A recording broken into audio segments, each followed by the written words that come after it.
কি ভাবছেন প্রতিহিংসা শুধু আপনাকেই নষ্ট করে? না, প্রতিহিংসা একটা সমাজকে নষ্ট করে দেওয়ার জন্য যথেষ্ট। আশেপাশের মানুষ তো শেষ।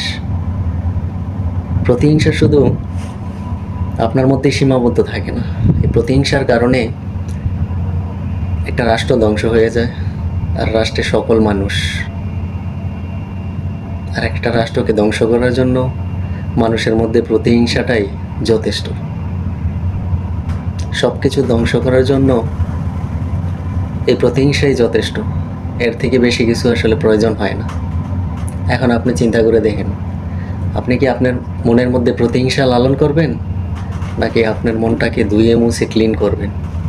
সিদ্ধান্ত আপনার, আর ভালো থাকো আপনার। এখন আপনাকে আসলে চিন্তা করা দরকার যে আসলে আপনি কোন পথে আগাবেন। ফলাফল আপনার হাতে।